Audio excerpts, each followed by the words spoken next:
Hi, everyone. Welcome back to Mental Training Thursdays. I'm very excited to join Bob in this next phase of our training. For those of you that don't know me, I'm Dr. Rachel Walker, Doc Walk. You can, I'm the Director of Psychological Health and Performance. So our next block, we're going to focus on a mental toughness series. We're going to explore and train up the processes that lead to poise under pressure for sport and life.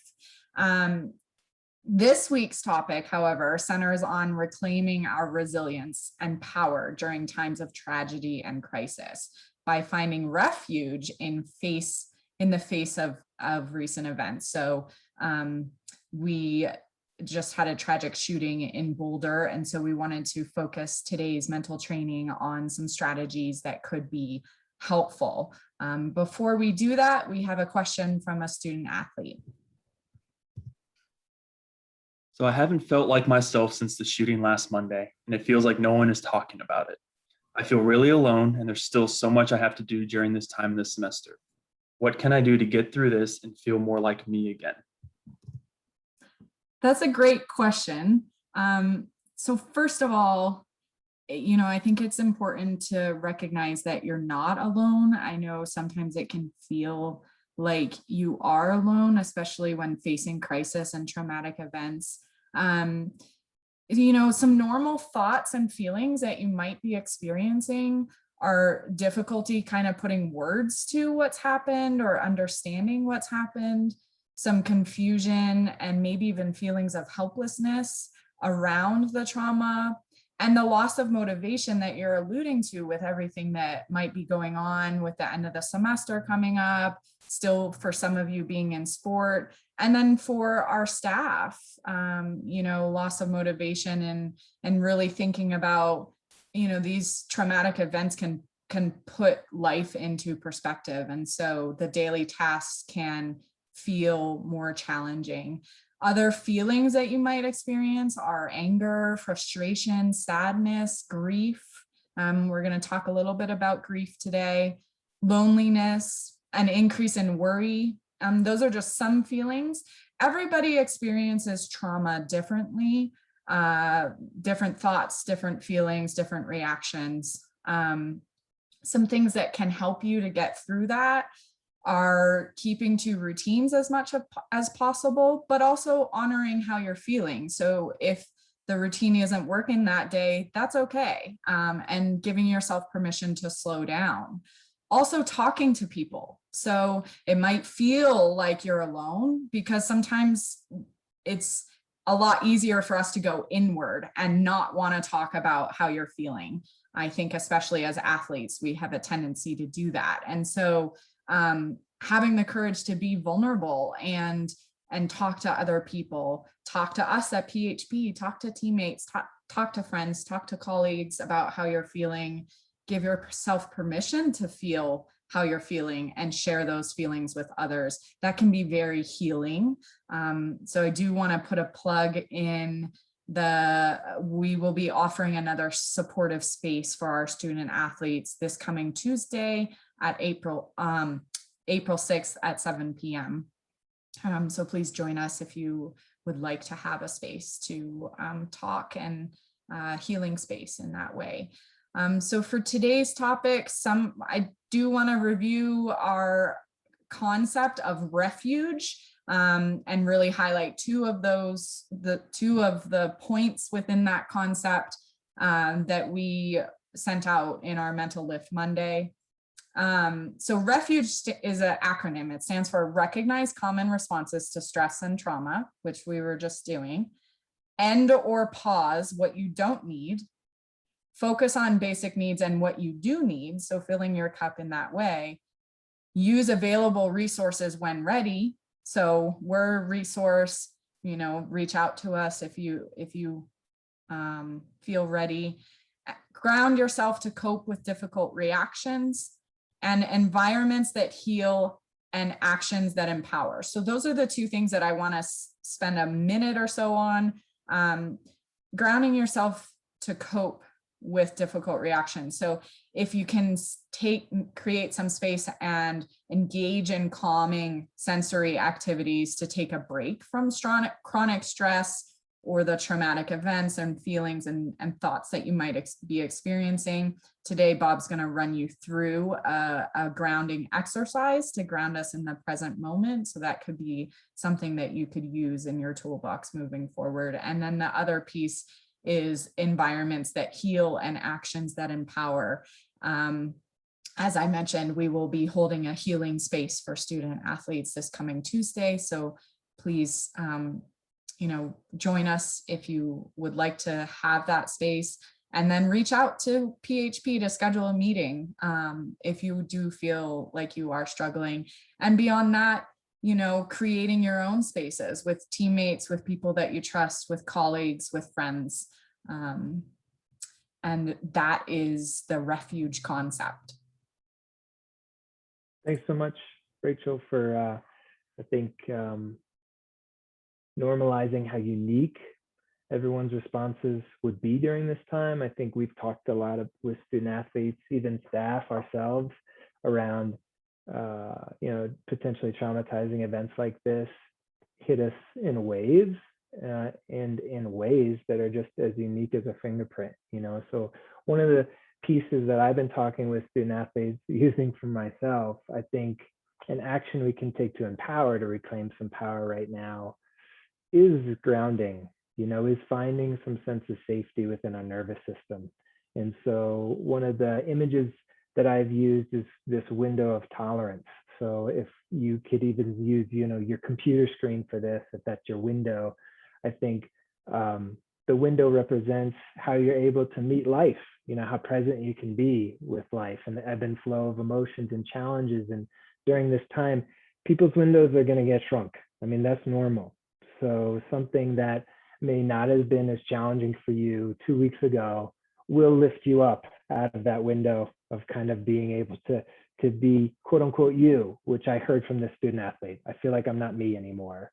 And it's so normal to feel that way. So our activity today is really, can we recognize when we're approaching the upper edge to kind of bring ourselves down into that window that feels calm and safe? Or what if we're shutting down too much, to that lower edge to bring us back up to be here? So I'll invite those of you on the call or those of you who are just watching this on your own. If it feels comfortable for you, you can close your eyes at the start of this activity. If that doesn't work for you, you can find a spot to look ahead to kind of soften your gaze. And we're just going to start with a little bit of a soft landing and see if we can just be kind of in the middle of our window together. And one of the best ways to do that is just to take a minute to land in your body in this moment.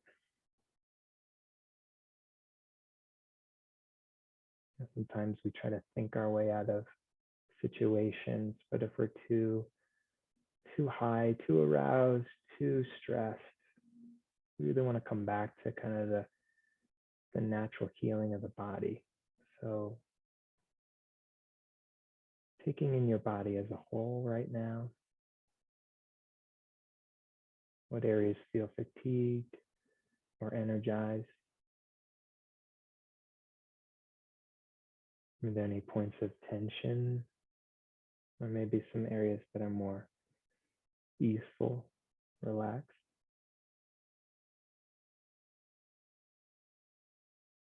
And what emotions are here that may be showing up?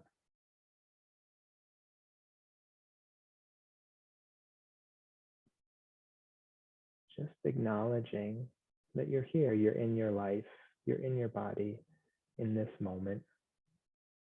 Maybe just giving yourself a little bit of a number on a scale of 1 to 10. Maybe how activated you feel, We're really high at that upper edge, maybe feeling anxious, angry, overly energized, or maybe we're closer to a 1, just feeling exhausted, shutting down. And that's the act of resilience, just checking in. And based on your number, just gonna answer this question right now. What do I need?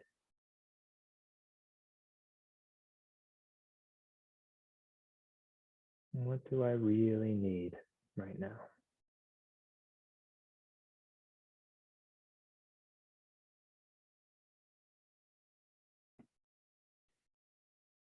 And if we're feeling like we're needing some calming, some relaxing, I just invite you to test this out for yourself. Pushing your feet into the floor ever so gently, whether you're sitting or lying down, feeling the contact of your body being held up by your environment. Then using the breath to bring in some calm. One of the best ways to do that is breathing in through the nose and then breathing out. It's almost as if you're breathing through a straw, pursing your lips together.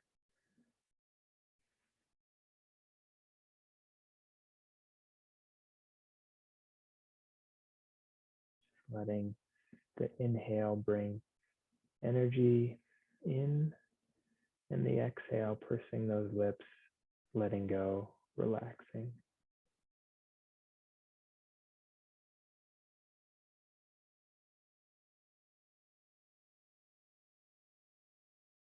And giving yourself the body contact, being held up, and using the breath as an anchor to really give yourself that calm and relaxation if you are feeling at the upper edges of your window. And for those that maybe were at the lower edge, feel like shutting down, this is too much. I invite you right now to maybe visualize someone that you love. It could be a pet, a child in your family, teammate.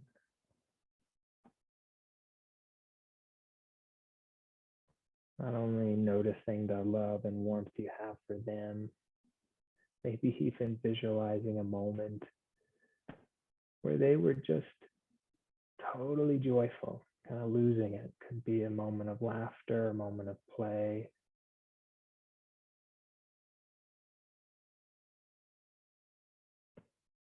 As you kind of sense their warmth, their joy, their aliveness, seeing where you locate that in your body, and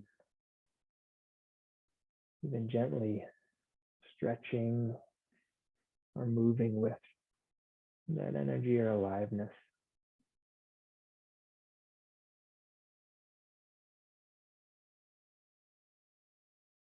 Just getting really curious, just noticing what allows you to stay in the ebb and flow of your life right now. And if at any point in time during an exercise like this or moving forward, as we've said, it's what I really need is to reach out to someone, to be in an environment that I need. It's okay to say no to what's now and say yes to what you do need. So before we close, just giving yourself a bit of gratitude for pausing, for your own sense of refuge during this time, how brave it is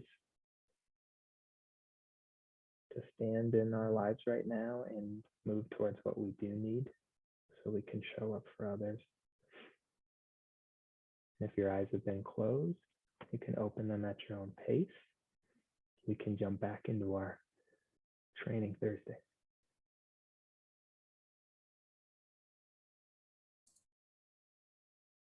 Thank you for running us through that exercise, Bob. And thank you all for joining us this week. Just another reminder, we have our student athlete support group this coming Tuesday, April 6th at 7 p.m.